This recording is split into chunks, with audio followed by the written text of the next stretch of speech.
Today on Behind the Visor, we're speaking to the most successful rally driver in the history of the sport. He's entered 171 rallies and ended up on the top step of the podium on 78 of those occasions. He's also got 116 podiums, 912 stage wins and 1,640 total points in WRC, but most importantly, he's a 9 times WRC champion, all consecutive. After WRC, he set his sights to World Touring Cars, GT racing. He's even raced in the Dakar and at Pikes Peak. Most recently, he's been racing in the World Rallycross Championship with the Peugeot Total team. His name is Sébastien Loeb.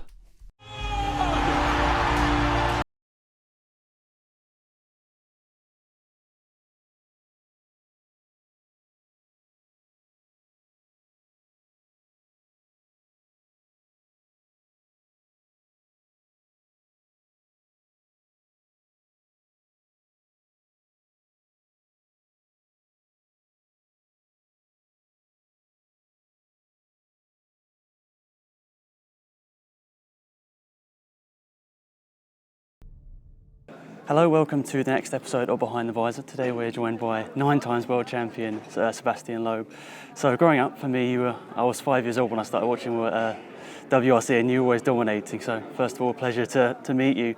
My first question was, did you have any idols growing up? Was there sort of a certain driver that you sort of looked up to? No, not really. I really didn't know what was the rally when I was young. Yeah. So I discovered it by myself when I was 18, so no, I didn't have any idol before. I was a gymnast. All right. So you switched to rallying in 1995 and then won the junior championship in 2001.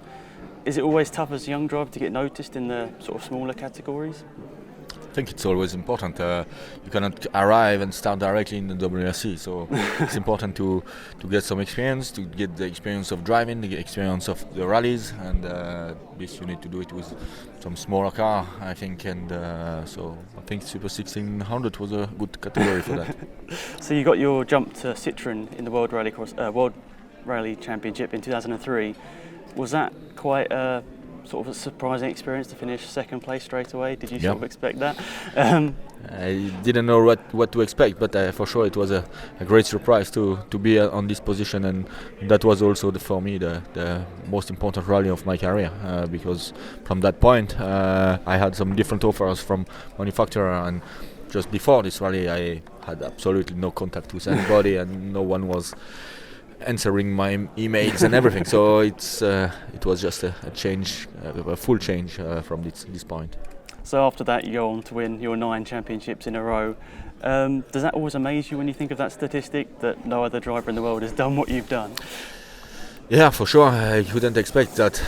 When I started, I took everything, each rally after the other, and I had my first win, and then I had my first title, and that was for me a release to have this title, because when you are driving the World Championship, your dream is to be world champion one time, and when I achieved it, it was a release, and after that the rest was a bonus, but it came a few bonus since that. Yeah. Do you have a particular one that sort of stands out, your first, or the one where you broke the record? Or? Yeah, for me it's the two best memories are the first title in Corsica 2004, and another one is also in 2010 when I won the rally in France. It was the first time that the French rally was in Alsace, and that was my home place. The finish line was in my hometown, where in front of all my friends and everybody, and I won the rally, the title in the same time, and the manufacturer title also at the same time. So it was just an amazing weekend. So you've hold many records in WRC. Is there a particular rally, because you hold that record as well, most rally wins, is there a particular rally that stands out in memory that maybe you fought back to come back and win? Well, not more than that. I have a lot of good memories, but difficult to say one rally more than the other. And then obviously you made the switch to different types of racing in GTs and then World Touring Cars.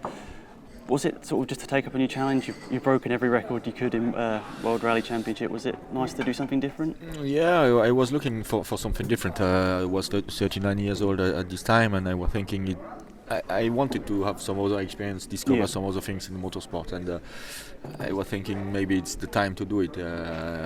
Later could be too late, so I decided to retire from WRC and to do, like you said, GT, Porsche Cup, and we switched with Citroën to the Touring Car Championship. Then I had the opportunity to do Dakar, and finally now I am here in World WRC. So it's. But now I think I have quite a good idea. You also raced in Pikes Peaks. I remember playing that on rally games when I was younger, and that was scary even in a game. Was that one of the maybe scariest moments in your career, doing that challenge? Yeah, sure. For sure the sensation was incredible in Pikes Peak, because it's a mix of racing sensation with downforce and big engine and high speed corners, and rally with because it's quite a normal road and in an incredible landscape. So it was an amazing feeling to be in this car, this speed, in this place. That was just great. So you're now racing in the World Rallycross Championship. What's the main difference for people not understanding between a rallycross car and a rally car, for example? For the car, it's not a big difference. Rallycross car is much more powerful, but the chassis, the base is quite similar. It's a four-wheel drive car. The weight is approximately the same, but in the rallycross we have 600 horsepower, and the rally car is a bit less than 400. So that's the main difference. Okay, so going into 2018, obviously you got a lot of podiums in the rallycross last year. I assume this is your best chance of winning a title in the World Rallycross Championship? I hope. I know the beginning of the season will not be so easy for us. We don't have all the evolution we need to start the season. We planned to do some good evolution, but it takes a bit of time, and we are not ready to start with that on the beginning of the season. So I hope the few evolution we have at the beginning of the season will be enough to be in the fight still, and then that the second part of the season will be better. But for sure the goal is to be here, is to be able to fight for the title. One last question, if that's all right. For any young drivers out there watching this right now, how would you advise them to get into the rallycross or rally championships? It's never easy. To start in this sport is sometimes complicated because it has a cost, and in France it was an operation. It's like this I started that was open to everybody. Just it was a kind of selection where they choose some. You do some different selection, and the best drivers at the end of the wins a season in rally. That was Rally Jeune. And it's what I did. I don't know if something exists like this in UK or not, but except of this, I think it's good to go in some promotion formula from the manufacturer, because they always looked in that what happens, and to try to detect the young talents. That's it. Thank you for everyone watching. Fantastic. Thank you. Thank you, Sébastien, and good luck in 2018. Thank you.